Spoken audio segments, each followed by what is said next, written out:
Good morning students. तो कल एजी chemistry की क्लास में हमने विटामिन वाला टॉपिक पूरा कर लिया था। तो बच्चों में जो आपका एप्लीकेशन है, ऐप है, उसमें एजी केमिस्ट्री में आज की क्लास के बाद एक असाइनमेंट दूंगा आपको, होम असाइनमेंट। होम असाइनमेंट क्या होता है ध्यान से समझना। जैसे मैंने आपको होम असाइनमेंट दिया, होम असाइनमेंट दे दिया, तो मैं उसमें आपसे कुछ सब्जेक्टिव क्वेश्चंस के बारे में पूछूंगा। तो आप उन सब्जेक्टिव क्वेश्चंस के आंसर के लिए क्या कीजिए, एक रजिस्टर बना लीजिए, ज्यादा मोटा नहीं, 30 रुपए तक का रजिस्टर बना लीजिए और उसमें आप लेसन वाइज जो जो मैं असाइनमेंट देता जाता हूं आप उसे करते जाइए। अगर आप अच्छे विद्यार्थी हैं तो मेरी बातों का कहना मानेंगे और उन बातों पर अमल करेंगे, उन्हें समझेंगे। और आप बिल्कुल नाकारा, नालायक, निकम्मे विद्यार्थी हैं तो देखो आपका कुछ नहीं हो सकता। तो आज की क्लास के बाद में होम असाइनमेंट डाल दूंगा। आज वो आपके मोबाइल ऐप में दिख जाएगा, वहां से आप उस फाइल को डाउनलोड करें, उस फाइल को देखें और उस फाइल को देखकर आप क्या कर सकते हैं, आप अपने उस रजिस्टर में उन क्वेश्चनों के आंसर दें। देखो सबसे अच्छा होता है कि आप ईमानदारी पूर्वक आंसर दें। आप क्या करना, सबसे पहले उन क्वेश्चनों के आंसर याद कर लो और फिर क्वेश्चनों का एक निश्चित समय पर, जैसे 1 घंटे का होम असाइनमेंट दिया गया है तो आप 1 घंटे की अवधि का समय निकालिए। जैसे आप पहले 11वीं कक्षा में टेस्ट देने आते थे, तो उसी प्रकार से आप कल जो है संडे को, ये होम असाइनमेंट अक्सर संडे को दिया जाएगा या क्लास के टेस्ट के रूप में दिया जाता है तो वो भी आपको बता दिया जाएगा। ओके, तो याद रखना आप होम असाइनमेंट के सारे क्वेश्चन सोल्व करेंगे। इसके अलावा आप अब उस होम असाइनमेंट को फिर मैं चेक कैसे करूंगा, ध्यान से समझना। तो बच्चों आपको क्या करना है, वो होम असाइनमेंट एक कॉपी में बनाना है रजिस्टर में, ठीक है। उस होम असाइनमेंट का नंबर और आपका नाम जरूर लिखना है। आपका नाम हमेशा लिखना है और आपका नाम लिखकर आप मेरे व्हाट्सएप नंबर पर, और आप सबको मेरे व्हाट्सएप नंबर याद होने चाहिए, 8233024258। ये मेरे व्हाट्सएप नंबर है। तो आप मेरे इस व्हाट्सएप नंबर पर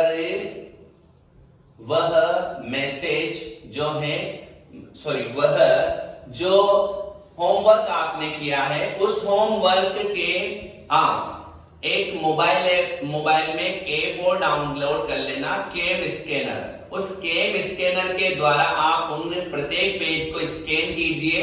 स्कैन करके एंड में सारे कार्य को फिनिश करके उसकी एक पीडीएफ बना दीजिए।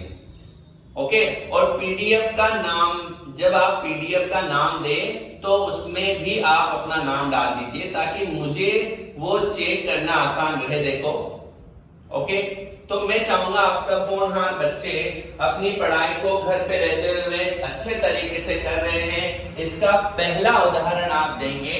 कल संडे को जो है आप वह होमवर्क कर लेंगे और संडे को आप होमवर्क करने के बाद वो होमवर्क की कॉपी मेरे मोबाइल नंबर पर सेंड कर देंगे व्हाट्सएप पर। तो आपको कुछ ही दिन में वो कॉपियां चेक करके वापस भेज दी जाएगी और आपके रिजल्ट का मैसेज भी कर दिया जाएगा। तो देखते हैं हम होंगे कामयाब, हम होकर ही दिखाएंगे। हम घर पे बैठे भी निराश नहीं रहेंगे, हम बिल्कुल सफल होकर बताएंगे। और बच्चों हम जो है, जो चाहते हैं, हमारा जो इरादा है, हमारे मन ने जो ठान लिया है, हमें नौकरी लगना ही लगना है और हमें सफल होकर ही बताना है, तो बिल्कुल हम होकर ही बताएंगे। और इस सत्र में जब 2020, तो ये सत्र चल ही रहा है, जब 2021 का जेड, आईसीएआर और बीएचयू का पेपर होगा तो इस पेपर में हम सिलेक्ट होकर बताएंगे। न केवल सिलेक्ट होकर बताएंगे, हम अच्छी रैंक भी लाकर बताएंगे। ओके, मैं आपसे उम्मीद करता हूं आप मेरी कही हुई बातों को समझेंगे। साथ में आप जब ऐप डाउनलोड करेंगे तो उस ऐप में एजी केमिस्ट्री में आपको एक क्विज मिलेगी, तो आप उस क्विज को भी सोल्व कर लो बच्चों। वह क्विज जो है आपको सोल्व कर लेनी है। उस क्विज में मैंने विटामिन के 25 क्वेश्चन दिए हैं, आप पहले नोट्स पढ़ लें, फिर उस क्विज को सोल्व करें और देखते हैं उस क्विज को। जब आप एक एक करके आगे बढ़ेंगे, क्वेश्चनों के आंसर टिक करते जाइए, जो नहीं आता है उसको छोड़ते जाइए, लास्ट में आप सबमिट करेंगे तो आपका result on the spot, hand to hand result declare हो जाएगा और आप चेक कर सकते हैं कि आपने क्या स्कोर किया। साथ में फिर आप आंसर सॉल्यूशन देख सकते हैं कि आपने जो क्वेश्चन किए हैं उसमें कौन सा क्वेश्चन गलत निकला। आपको लगता है कि हाँ ये गलत था तो सही बात है, और नहीं लगता है तो आप मुझसे उसका आंसर पूछिए। आप मेरे मोबाइल नंबर पर उसको डालिए कि सर ये क्वेश्चन मुझे डाउट कर रहा है, इसका आंसर क्या होना चाहिए। ओके, लेकिन मेहनत करते रहना है। देखो, practice make a man perfect. Okay, हंसते रहो, मुस्कुराते रहो, घर बैठे बैठे पढ़ते रहो, अपने समय को बर्बाद मत होने दो। ओके, चलो आज की क्लास हम स्टार्ट करते हैं।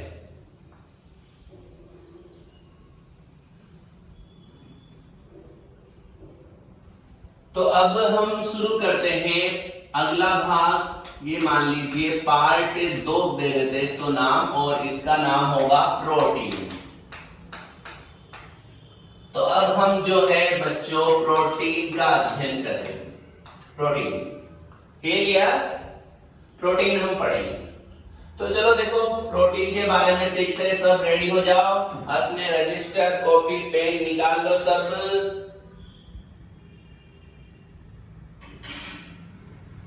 ठीक है, निकाल लिए सबने। अब सुने, सबसे पहले समझना फिर लिखना जरूरत पड़े तो। देखो, पहला बिंदु क्या है? प्रोटीन क्या होते हैं? प्रोटीन एक जैव अणु है। प्रोटीन एक क्या है? जैव अणु है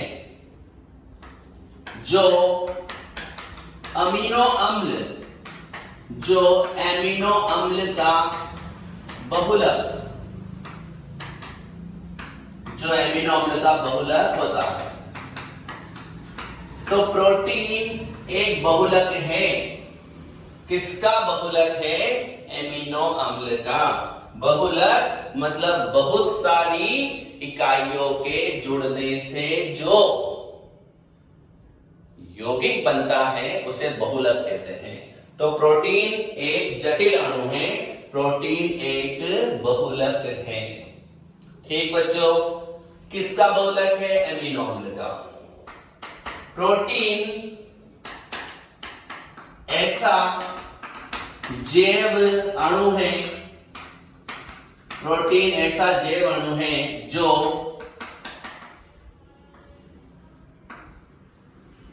वृद्धि, विकास, मरम्मत व संरचना निर्माण, मरम्मत व संरचना निर्माण में सहायक होता है। संरचना निर्माण में सहायक होता है। प्रोटीन ऐसा जैव अणु है जो शरीर की वृद्धि में सहायक है, शरीर के विकास में सहायक है, मरम्मत शरीर की स्ट्रक्चर के निर्माण में सहायक है। तो प्रोटीन हमारे शरीर में काफी आवश्यक है। देखो, प्रोटीन के बिना हमें बहुत सारी विकार, कुपोषण, बीमारी उत्पन्न हो सकती है। ओके, तो ये बात याद रखना, प्रोटीन एक जैव अणु है जो शरीर की वृद्धि, संरचना, विकास में मरम्मत करता है। और आप आगे समझना, प्रोटीन की संरचना में कार्बन, हाइड्रोजन, ऑक्सीजन, नाइट्रोजन तथा सल्फर, आयोडीन, आयरन आदि तत्व भी तत्व पाए जाते हैं।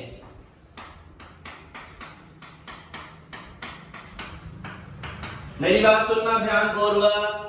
प्रोटीन की संरचना में ये 4 तत्व तो कंपल्सरी है, मिलेंगे ही मिलेंगे। कार्बन, हाइड्रोजन, ऑक्सीजन, नाइट्रोजन तथा इनके अलावा सल्फर मिल सकता है, आयोडीन मिल सकता है, आयरन मिल सकता है, अन्य कोई धातु और मिल सकती है। राइट? तो प्रोटीन की संरचना में निम्न तत्व पाए जाते हैं। क्लियर? इसके बाद समझना,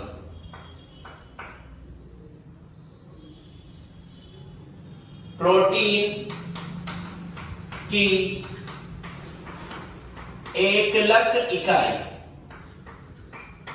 प्रोटीन की एकलक इकाई का नाम।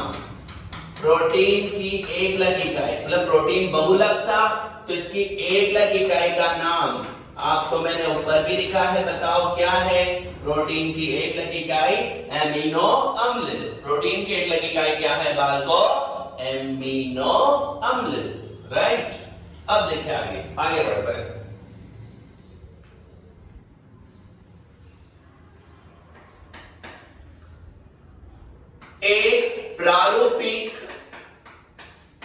एक प्रारूपिक अमीनो भी लिख सकते हैं, एमिनो लिख सकते हैं, दोनों चलता है। एक प्रारूपिक अमीनो अम्ल की संरचना निम्न होती है। देखो, एक प्रारूपिक अमीनो अम्ल की संरचना कैसे बनाई जाती है देखना। कार्बन एक वैलेंसी पर C+OH समूह जोड़ना, दूसरी वैलेंसी पर NH2 समूह जोड़ना, तीसरी वैलेंसी पर हाइड्रोजन जोड़ सकते हैं, चौथी वैलेंसी पर कोई R एल्किल मूलक जोड़ना है। तो ये एक प्रारूपिक अमीनो अम्ल की संरचना दी गई है। तो देखो बच्चों, एक बात समझना, आपने ऑर्गेनिक केमिस्ट्री में ये सीखा होगा कि ऐसा कार्बन परमाणु जिसकी चारों वैलेंसी पर 4 अलग अलग समूह जुड़े होते हैं उसे कीरेल कार्बन कहते हैं। क्या कहते हैं? कीरेल कार्बन। राइट? समझ रहे हो ना बात को? तो हम कहते हैं कि एमिनो अम्ल में कीरेल कार्बन पाया जाता है। एमिनो अम्ल में कीरेल कार्बन पाया जाता है, इसलिए एमिनो अम्ल प्रकाशिक रूप से सक्रिय होता है। प्रकाशिक रूप से सक्रिय होता है।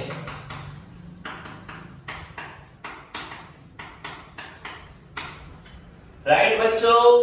एमिनो अम्ल में क्या पाया जाता है? कीरेल कार्बन, इसलिए एमिनो अम्ल प्रकाशिक रूप से क्या होता है? सक्रिय।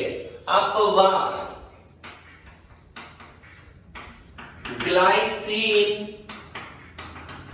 ग्लाइसिन सरलतम एमिनो अम्ल है जो प्रकाशिक सक्रिय नहीं होता है। जो प्रकाशिक सक्रिय नहीं होता है मेरे बच्चों। ये बहुत इंपॉर्टेंट क्वेश्चन बनता है कंपटीशन में। ऐसे अमीनो अम्ल का नाम बताइए जो सबसे सरलतम अमीनो अम्ल है और प्रकाशिक रूप से सक्रिय नहीं है। बच्चों, ग्लाइसिन का सूत्र ये होता है, देखो इधर दिख रहा है। अब देखिए इस सूत्र को चेक करो, क्या इसमें कोई कीरेल कार्बन है? भाई C+OH तो हो नहीं सकता क्योंकि तो डबल बॉन्ड वाला है। इस वाले कार्बन पे चेक करते, ये वाला अलग ये अलग, लेकिन 2 हाइड्रोजन सेम है, इसलिए प्रकाशिक रूप से सक्रिय नहीं होता है। एक और बात आप समझे, फिर लिखना इन बातों को। एक एमिनो अम्ल की संरचना में जो NH2 समूह है इसको कहते हैं एमिनो समूह। क्या कहते हैं? एमिनो समूह। और जो C+OH समूह समूह है इसको कहते हैं कार्बोक्सिलिक अम्ल समूह, कार्बोक्सिलिक अम्ल समूह। ठीक है, जब संरचना बनाए तो दोनों बात में लिखना। ठीक है, अभी फिर मैं आगे आपसे जिक्र करूंगा बात का कि एमिनो अम्ल की संरचना में जो एमिनो समूह होता है तो इसकी प्रकृति क्षारीय होती है। एमिनो समूह की प्रकृति क्या होती है? क्षारीय। और ये कार्बोक्सिलिक अम्ल है, और अम्ल है तो नेचर कैसी है मेरे बच्चों? बताओ बताओ। अम्लीय होगा ना, नाम अम्लीय रख दिया घर वालों ने तो अम्लीय रहेगा। ठीक है, घर वाले समझदार होंगे इतने तो, और ना समझ लो तो उसकी बात नहीं अलग है। एक बार दोबारा रिपीट करते फिर लिख लेंगे ना। सबसे पहले पहला बिंदु है प्रोटीन एक जैव अणु है, प्रोटीन एक जैव अणु है, प्रोटीन एक जैव अणु है जो एमिनो अम्ल का क्या होता है? बहुलक। प्रोटीन ऐसा जैव अणु है जो शरीर की वृद्धि, विकास, मरम्मत व संरचना निर्माण में सहायक होता है। प्रोटीन की संरचना में carbon, hydrogen, oxygen and nitrogen तथा इनके अलावा सल्फर, आयोडीन, आयरन आदि तत्व भी पाए जा सकते हैं। ओके, प्रोटीन की एकलिक इकाई का नाम क्या है? एमिनो अम्ल। एक प्रारूपिक एमिनो अम्ल की संरचना निम्न प्रकार की है। कार्बन जो है उसकी चारों वैलेंसी में से एक पे COO जोड़ना है, कार्बोक्सिलिक अम्ल समूह जो कि अम्लीय प्रकृति का है, और एक वैलेंसी पर जोड़ना है क्या? NH2 जिसकी प्रकृति क्या है? क्षारीय, और इसको क्या कहते हैं? एमिनो समूह। और बची हुई दो वैलेंसी पे से एक पे हाइड्रोजन, दूसरी पर एल्किल मूलक जोड़ना है। अतः कह सकते हैं कि एक एमिनो अम्ल में कीरेल कार्बन पाया जाता है, और जिन भी कार्बनिक यौगिकों में कीरेल कार्बन मिलेगा वो प्रकाशिक रूप से क्या होंगे? सक्रिय। राइट, समझे ना बात? अपवाद, एक अपवाद है इसका। वह कौन सा एमिनो अम्ल है जो प्रकाशिक रूप से सक्रिय नहीं होता है? What is your answer? What is your answer बताइए? ग्लाइसिन। क्या आंसर दोगे? ग्लाइसिन सबसे सरलतम एमिनो अम्ल है जो प्रकाशिक रूप से सक्रिय नहीं होता। इसका सूत्र याद रखना, फटाफट लिख डालो। आप लिख लो।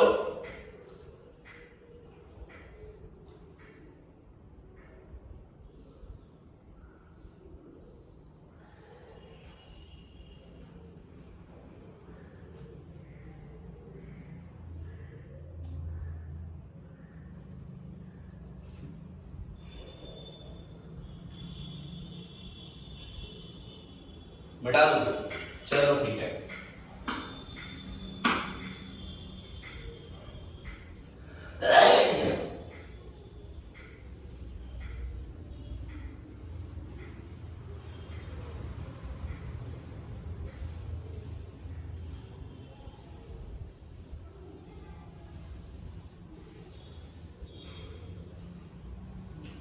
चलो आगे बढ़ते हैं। नेक्स्ट टॉपिक लगाओ बच्चों, एमिनो अम्ल के प्रकार। एमिनो अम्ल के प्रकार।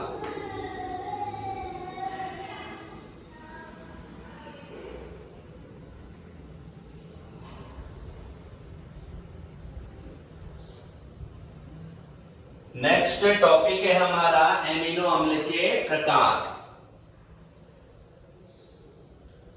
अमीनो अम्ल के प्रकार। राइट, तो एमिनो अम्ल जो है उनको बच्चों अलग अलग आधार पर अलग अलग प्रकार से वर्गीकृत किया गया है।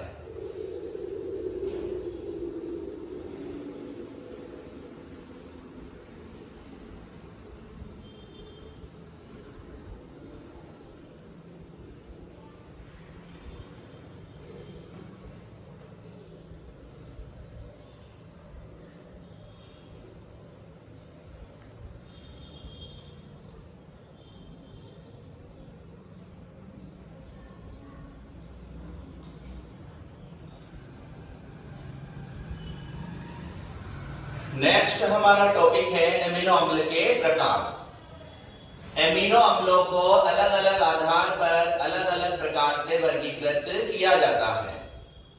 क्लियर? तो सबसे पहला जो टाइप है हम पढ़ते हैं प्रकृति के आधार पर। प्रकृति के आधार पर मतलब इसको हम ऐसे भी कह सकते हैं COOH तथा NH2 समूह की संख्या के आधार पर, संख्या के आधार पर वर्गीकरण। COOH तथा NH2 समूह की संख्या के आधार पर वर्गीकरण की बात कर रहे हैं। तो देखो, इस आधार पर एमिनो अम्ल 3 प्रकार के होते हैं। कितने प्रकार के होते हैं? 3। सबसे पहला टाइप है अम्लीय एमिनो अम्ल। अम्लीय एमिनो अम्ल, एमिनो एसिड अंग्रेजी में बोल सकते हैं। सिंपल बातें हैं, ध्यान से समझना। ये यूं ही समझ में आ जाए कि एक बार समझ में आ गई तो दिमाग में चिपक जाएगी। ऐसा एमिनो अम्ल, ऐसा एमिनो अम्ल जिसमें COOH समूह की संख्या NH2 समूह की संख्या से क्या होती है? ज्यादा। ऐसा एमिनो अम्ल जिसमें COOH समूह की संख्या NH2 समूह की संख्या से क्या होती है? ज्यादा, उसे क्या कहते हैं? एमिनो अम्ल। कौन सा वाला? अम्लीय। अम्लीय का मतलब है बच्चों COOH जो समूह है ना की संख्या ज्यादा होगी NH2 समूह की संख्या से। मैंने अभी थोड़ी ही देर पहले आपको समझाने का प्रयास किया था कि COOH समूह अम्लीय होता है, NH2 समूह क्या होता है? क्षारीय। अगर ये वाले समूह ज्यादा है इट्स मीन अम्लीय समूह ज्यादा है, तो एमिनो अम्ल की प्रकृति क्या हो गई? अम्लीय। और अगर NH2 समूह ज्यादा है तो एमिनो अम्ल की प्रकृति क्या हो जाएगी? क्षारीय। और दोनों बराबर है तो एमिनो अम्ल की प्रकृति क्या आएगी? उदासीन। तो सिंपल सी बात है। सेकंड, अगर हम बोले क्षारीय एमिनो अम्ल, क्षारीय एमिनो अम्ल, तो देखो कैसे इसको हम परिभाषित करें। ऐसा एमिनो अम्ल जिसमें COOH समूह की संख्या से NH2 समूह की संख्या क्या होती है? अधिक होती है, उसे क्या कहते हैं? क्षारीय एमिनो अम्ल। अभी लिखना नहीं है, पूरी थ्योरी लिखेंगे ना, ध्यान रखना। सी देखो, उदासीन एमिनो अम्ल, उदासीन एमिनो अम्ल। तो ऐसा कह देंगे ऐसा एमिनो अम्ल जिसमें COOH समूह की संख्या तथा NH2 समूह की संख्या बराबर होती है, बराबर होती है। ऐसा एमिनो अम्ल जिसमें COOH समूह की संख्या और NH2 समूह की संख्या क्या होती है? बराबर, उसे क्या कहेंगे? उदासीन एमिनो अम्ल। ये समझ में आ गया आपको? सबसे पहले बोलो।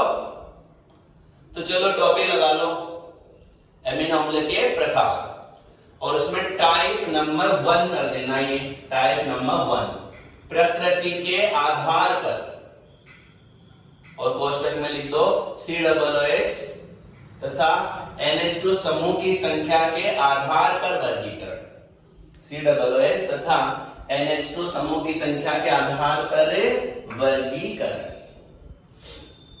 इसमें लिखो 3 प्रकार के होते हैं, 3 प्रकार के होते हैं। पहला लिखो अम्लीय एमिनो अम्ल, अम्लीय एमिनो अम्ल, अम्लीय एमिनो अम्ल, राइट। चलो परिभाषा लिखो, ऐसा एमिनो अम्ल जिसमें, ऐसा एमिनो अम्ल जिसमें COOH समूह की संख्या NH2 समूह की संख्या से अधिक होती है। COOH समूह की संख्या NH2 समूह की संख्या से अधिक होती है, उसे अम्लीय एमिनो अम्ल कहते हैं, उसे अम्लीय एमिनो अम्ल कहते हैं। ओके।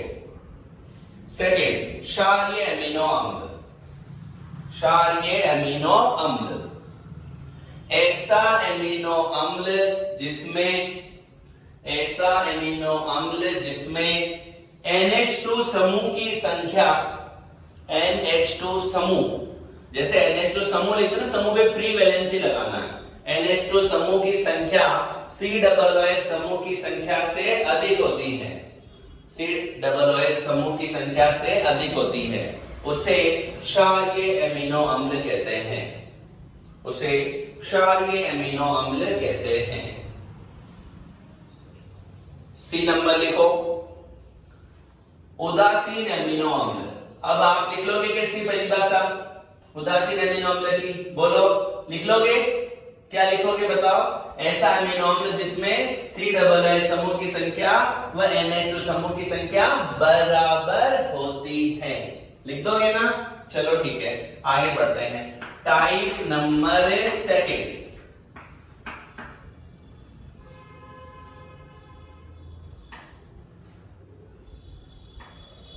COOH, तो इसको ऐसे कह सकते हैं अल्फा बीटा व गामा अमीनो अम्ल।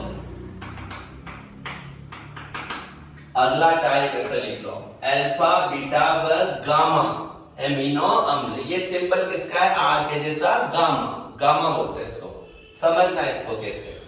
देखो बच्चों, ये ऑर्गेनिक एक कंपाउंड मैंने बनाया, कार्बनिक श्रृंखला बनाई। अब जैसे यहां पे मैंने COOH जोड़ दिया, कार्बोक्सिलिक अम्ल, क्या जोड़ा? कार्बोक्सिलिक अम्ल, ध्यान से समझना। तो इसके रेस्पेक्ट में ये वाला कार्बन अल्फा कार्बन, ये वाला कार्बन बीटा कार्बन, ये वाला कार्बन गामा कार्बन कहलाता है। मतलब कार्बोक्सिलिक अम्ल से जुड़ा प्रथम कार्बन, मतलब क्रियात्मक समूह से जुड़ा प्रथम कार्बन अल्फा कार्बन होता है, दूसरा कार्बन बीटा कार्बन होता है, तीसरा कार्बन गामा कार्बन होता है। अब देखना, एमिनो अम्ल में COOH के अलावा कौन सा समूह रहता है? NH2 रहता है ना बच्चों। अब अगर वह NH2 समूह इस अल्फा कार्बन पे जुड़ जाए तो क्या नाम आएगा? अल्फा एमिनो अम्ल। अगर वह NH2 समूह बीटा कार्बन पे जुड़े तो क्या नाम आएगा? बीटा एमिनो अम्ल। और वह NH2 समूह अगर गामा कार्बन पे जुड़े तो क्या नाम आएगा?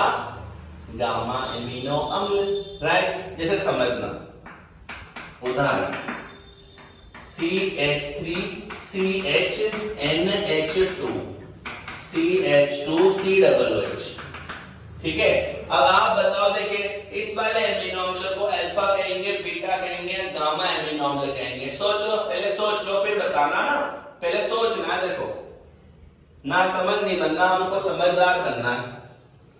ये COOH हो गया ना, इसके रेस्पेक्ट में ये तो अल्फा और ये बीटा, तो बताओ बीटा पे जुड़ा है ना, तो ये कौन सा हो गया?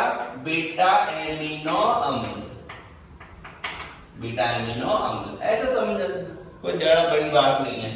ओके, उदाहरण दो भी देखो, ये कभी हो CH3 CHNH2 COOH, इसके बारे में क्या ख्याल है? बोलो बोलो बोलो, जल्दी जल्दी बोलो। ये कौन सा कार्बन हुआ COOH के रिस्पेक्ट में? अल्फा, तो ये हो गया अल्फा एमिनो अम्ल, राइट। ऐसे पहचान लोगे बच्चों तो इसको तो परिभाषित करने की कोई आवश्यकता नहीं है। या करवाओ इसको परिभाषित, बताओ, लिखा दो परिभाषा। अरे बच्चों ये क्या है, आपको रेस्पेक्टिवली याद रखना है। तो अगर कार्बोक्सिलिक समूह के सापेक्ष यदि NH2 समूह अल्फा कार्बन पे जुड़ेगा तो वो अल्फा एमिनो अम्ल कहलाएगा, बीटा कार्बन पे जुड़ेगा तो बीटा एमिनो अम्ल कहलाएगा, गामा कार्बन पे जुड़ेगा तो गामा एमिनो अम्ल कहलाएगा। क्लियर? ऐसा सोचना पड़ेगा। ठीक है, तो चलो इसके बाद हम आगे बढ़ते हैं। इसकी परिभाषा मुझे नहीं लगती लिखाने की जरूरत है, आप खुद लिख सकते हो।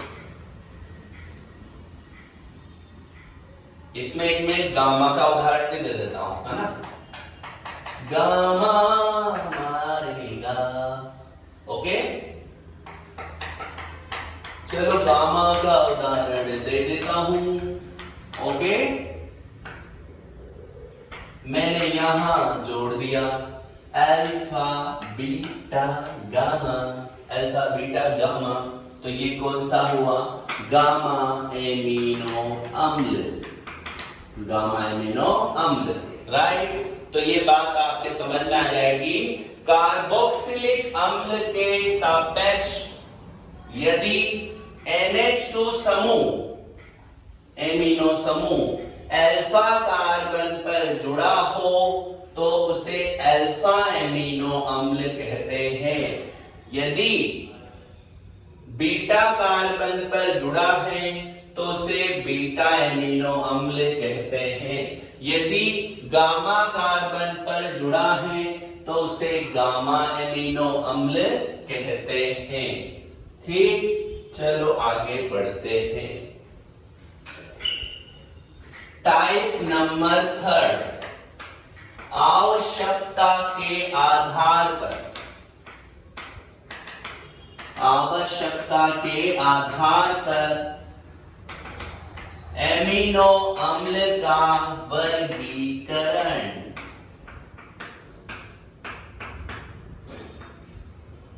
आवश्यकता के आधार पर एमिनो अम्ल का वर्गीकरण, इसे इंपॉर्टेंट भी कर लेना, इंपॉर्टेंट है ये, परीक्षा में आ भी सकता है।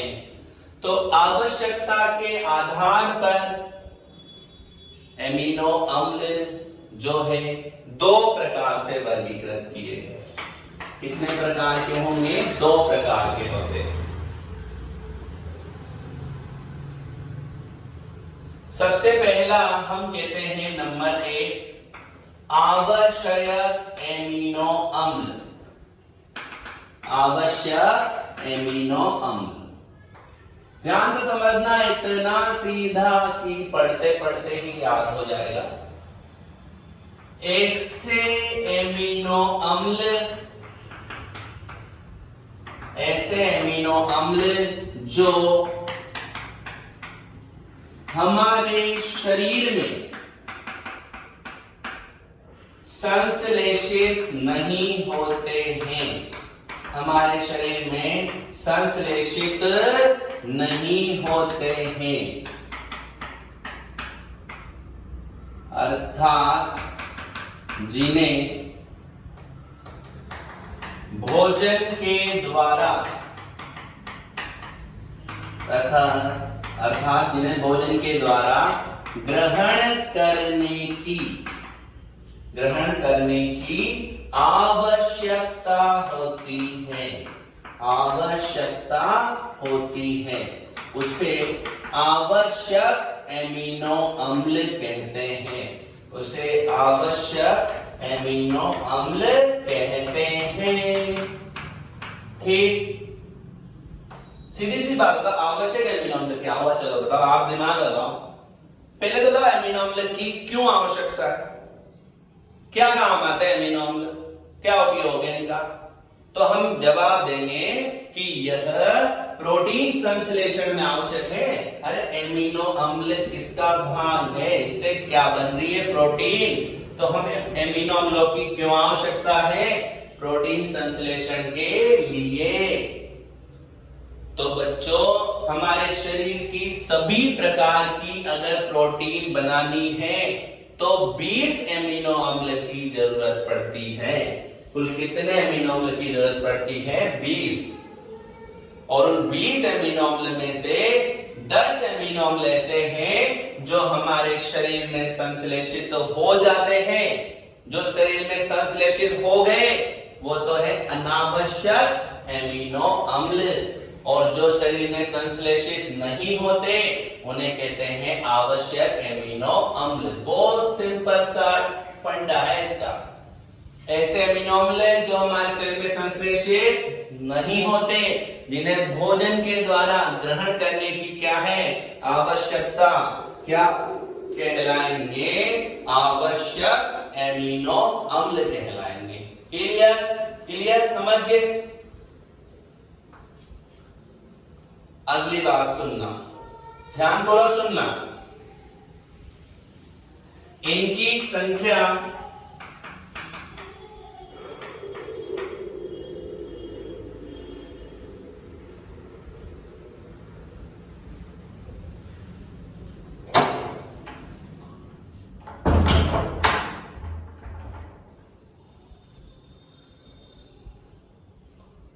इनकी संख्या 10 होती है। इनकी संख्या क्या होती है? 10। और देखो इनको याद रखने की ट्रिक,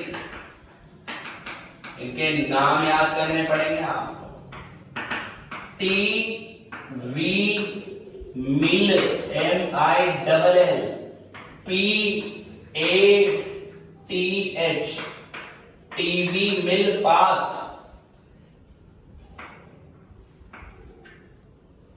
ओके देखना। T for threonine, threonine.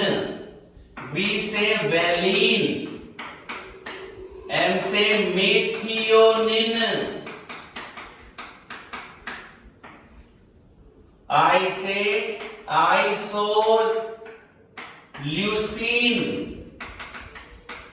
और एल का एक का मतलब ल्यूसीन ही होगा, और दूसरे एक एल का मतलब लाइसीन। पी से फेनिल एलानिन, फेनिल एलानिन। ए का मतलब है आर्जिनिन, टी का मतलब है ट्रिप्टोफेन, ट्रिप्टोफेन, और एच का मतलब है हिस्टीडीन, हिस्टीडीन। तो एमिनो अम्ल, आवश्यक एमिनो अम्ल कितने हो गए? 10 के 10 नाम आपको याद करने पड़ेंगे बच्चों। ये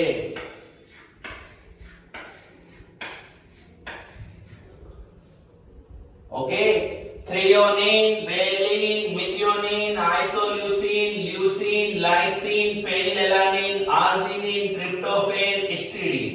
और एक बात याद रखना नोट के तौर पर, आर्जिनिन, आर्जिनिन व histidine,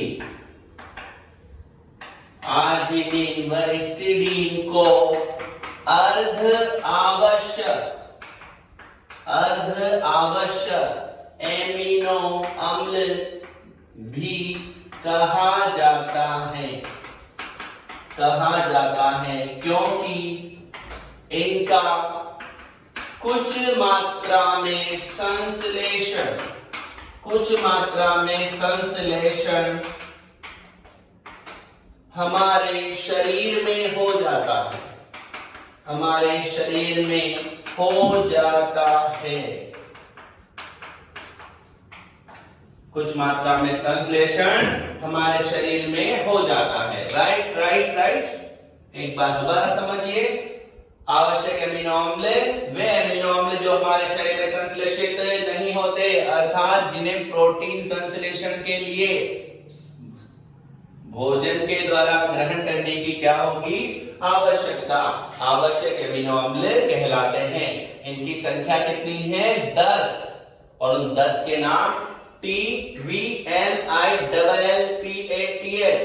threonine, valine, methionine, isoleucine, leucine, lysine, phenylalanine, arginine, tryptophan, histidine, ये उनके नाम होंगे।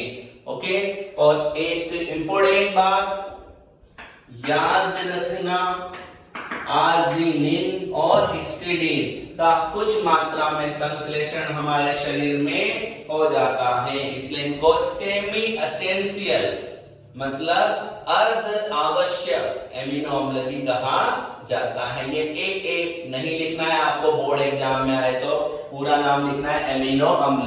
आप समझ जाना इस ए का क्या मतलब है, पूरा लिखना जब थ्योरी लिखो नोट्स में, ठीक है। उतारो फटाफट, उतारो इनको। सेकंड है अनावश्यक एमिनो अम्ल। तो इसकी परिभाषा क्या लिखनी चाहिए अनावश्यक एमिनो अम्ल की, आप ही बताओ। ऐसे एमिनो अम्ल जिनका हमारे शरीर में संश्लेषण हो जाएगा, ऐसे अमीनो अम्ल जो हमारे शरीर में संश्लेषित हो जाते हैं, अतः जिन्हें भोजन के द्वारा ग्रहण करने की आवश्यकता नहीं होती है, अनावश्यक एमिनो अम्ल कहलाते हैं। मतलब शरीर में संश्लेषण, बोलो शरीर में संश्लेषण हो जाएगा, भोजन द्वारा ग्रहण करने की आवश्यकता नहीं है। इनकी संख्या भी कितनी है 10 है, इनकी संख्या भी कितनी है 10। अब वो 10 नाम आपको याद करने की जरूरत नहीं है, एक दो उदाहरण को याद कर लो, क्योंकि इनके अलावा कोई भी एमिनो अम्ल आएगा तो वह क्या कहलाएगा अनावश्यक कहलाएगा, ठीक है। तो परिभाषा लिखो एक बार,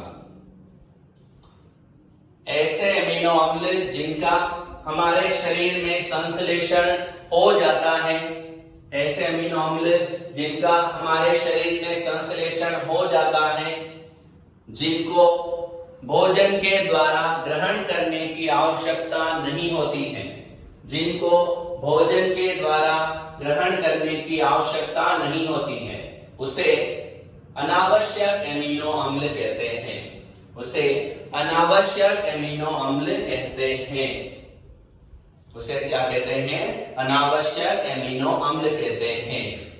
नेक्स्ट पॉइंट, इनकी संख्या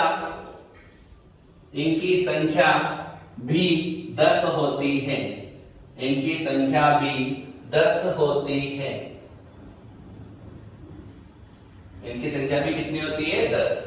कुछ उदाहरण याद कर लो, पूरे 10 याद करने की सलाह में देता नहीं। एक उदाहरण तो एलानिन, देखो फेनिल एलानिन उधर था, इधर क्या है एलानिन।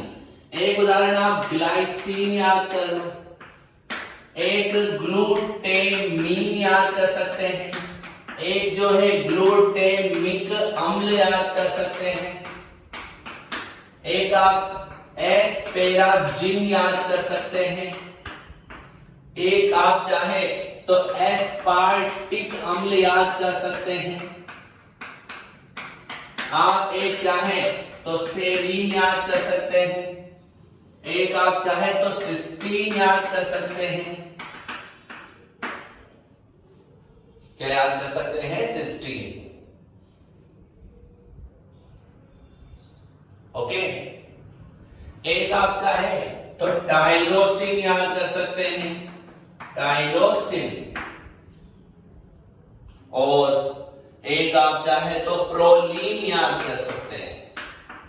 तो ये कुछ उदाहरण मैंने दिए हैं, क्या पता है पूरे हो गए हो आपको, तो मैं चाहूंगा ये 2 याद कर लो बस, बहुत है। बाकी उधर के 10 पूरे याद रखना। वही जैसे कंपटीशन में क्वेश्चन आया जेट में निम्न में से कौन सा आवश्यक एमिनो अम्ल है, तो 10 में से कोई ना कोई आएगा। उपरोक्त सभी हुआ तो 3 आएंगे, और निम्न में से कौन सा अनावश्यक है, अगर 3 आवश्यक आएंगे तो 1 अनावश्यक आएगा, या उपरोक्त सभी आएंगे तो सारे आएंगे। तो पहचानना आसान है, कोई दिक्कत नहीं है, समझ जाओगे। तो ये एक हमने टॉपिक पूरा पढ़ लिया है एमिनो अम्ल का वर्गीकरण। इसके बाद लास्ट में मैं ये कहना चाह रहा हूं, आप ऐप डाउनलोड कीजिए ऐप को इंस्टॉल कीजिए। अब इसके बाद की कोई भी क्लास आपको YouTube पर दिखाई नहीं देगी, केवल व केवल आप अपने मोबाइल फोन में ही, मोबाइल ऐप में ही क्लासें देख पाएंगे, और वो भी तब जब आप क्लास को परचेज कर लेंगे। ओके, ध्यान दें। धन्यवाद।